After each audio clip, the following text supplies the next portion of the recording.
today we're going to be mounting the burner on this brand new oil furnace. For whatever reason, they ship the oil furnaces with no burner installed, so that you can buy the body, I guess, and then choose which burner size. But we thought it was kind of strange. Now, I don't know what happened, but in the warehouse, they must have set a pallet on top of this that was full of sand, or rather had sand like in the bottom of it. So this thing is just full of sand. Just going through with the shop vac and sucking out all the dust, because if I was the customer, I wouldn't want to have all of that in here. Generally speaking, we would call a furnace like this a lowboy because it's short, although compared to a modern furnace, it's actually kind of tall. But back in the day, they used to be pretty tall furnaces, and everything now has gotten quite short.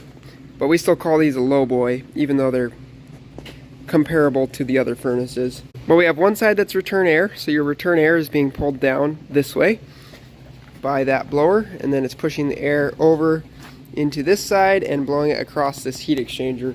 Now you'll note that the heat exchanger is just large tubing and a large collector box. This has baffles in it to slow down the exhaust as it goes through. This furnace does not produce any condensate because, as you can see, it is only 85% efficient, which is a little better than some of the old 80%ers that are out there, but not great, especially when you look at the condensing gas furnaces are all the way up around 96% efficient. So an oil furnace like this, by nature, is just a lot less efficient. They don't set them up with secondary heat exchangers. So if you do have an oil furnace and you have the option to switch to a propane or natural gas furnace, I would definitely recommend doing so. But for those who like oil heat, it is kind of a hotter feeling heat, like the temperature of the air coming out of the ductwork is hotter, then sticking with something like this is going to be your best option. Still a little bit of dirt down in there I gotta suck out. It's a stainless steel heat exchanger. These welds look a little rough, but I don't see any holes or anything, so I'm pretty sure it's going to be fine. And they actually do call them a lowboy right on the tag, which I guess I didn't know. Of course, modern high efficiency furnaces achieve that extra efficiency by extracting the heat through a more efficient heat exchanger like that one down there. But when you extract all the heat out of the combustion gases, you end up producing condensation and then have to flow out of a condensate port. So in our area, we actually don't put in a lot of oil furnaces. Pretty much everyone uses natural gas or LP, but there are still oil furnaces around. So we do work on them several times a winter, but not nearly as much as gas furnaces. And we definitely haven't put in very many oil furnaces over the years. Interestingly, it would appear that the design has changed kind of a lot. This modern furnace has a steel combustion chamber. Obviously it's that stainless steel, but the older ones have like a high temperature fiberglass ceramic type enclosure that ball of flame actually is in. So you have to be careful to not like bump the furnace hard or drop it. But this doesn't have anything like that. It just dumps that flame into this open combustion chamber, I guess. Very shiny. This is like a baffle chamber that's actually inside of this piece to slow down the exhaust and get a little more heat out of it.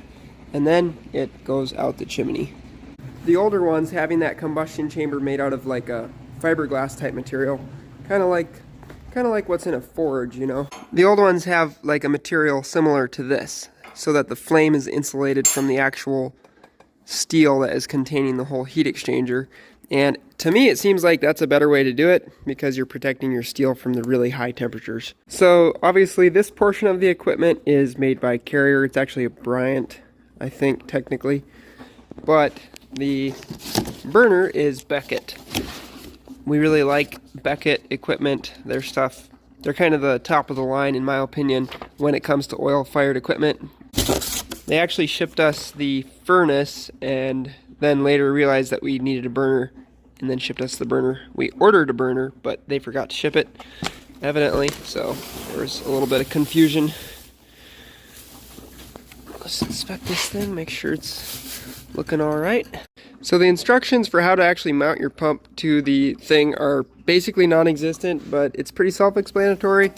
You just have 4 bolts here. Stick your burner in with the gasket, tighten down the bolts till everything's good and snug, and then we're going to plug the burner in right here. And then these 2 wires are actually our thermostat call, and these can be plugged in right here. That will enable us to land our thermostat terminals up here. So evidently they've made it pretty universal with a couple different types of burner in order to just drop this on here and it'd be pretty simple. So that's probably why they didn't put any instructions. On the back of the unit there is a blocked vent shutoff port.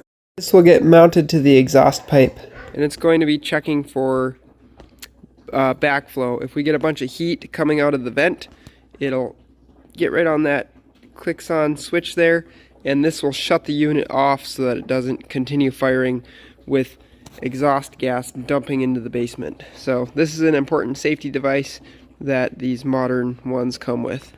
The unit comes with a barometric damper that has to be installed on the exhaust pipe in the back. It wasn't put together, so I went ahead and put that together at the shop rather than doing it on the job. Alright, chimney is clear. So we're in the process of replacing that old oil furnace. Here's where the exhaust goes out. 5-inch, 24 gauge vent pipe. Got everything hooked up here. We replaced the filter, but we left the original cartridge, and then we replaced this piece of copper tubing because the old one was kind of in bad shape. Got the thermostat wires hooked up, and you can see very old wire coming in for the doing the actual work here, but that's what's there. Should be fine. If the inspector has a problem with it, he'll probably say something. Over here, Simeon's getting the vent hooked up. The old one, the exhaust and the oil burner were on the same side, but the new one, the exhaust comes out this side and the burner's on that side.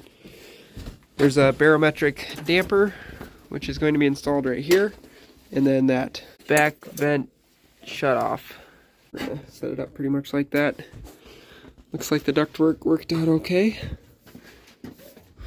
It's gonna be nice. Alright, so we got it started up and running.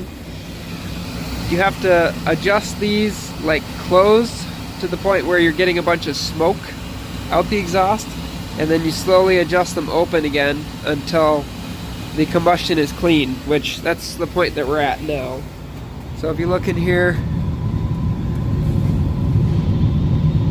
you can see there's not a bunch of like black sooty exhaust. It's burning cleanly. So we're going to do a combustion analysis on it, and I'm going to do it through the draft hood. For some reason people get super mad if you do that, but obviously if you stick your sensor in and you stick it up there above where this fresh air is coming in, it's going to be diluted with fresh air, but I'm sticking it down into this part so it won't matter. Ouch, that's very hot. Do you want me to shut it off for a while? Maybe. We still have a few more screws to put in. Alright, I'm going to shut it off. So here's another look at that. There's the blocked vent shut off. Of course, this has to be horizontal. If it's leaning either direction, the heat either will hit it all the time or will never hit it. And you can see the draft. Just got a little bit of a draft that's pulling some air from the basement. But yeah, it looks pretty good. Got nice space from all the combustibles because this does get pretty warm with that extra heat going outside.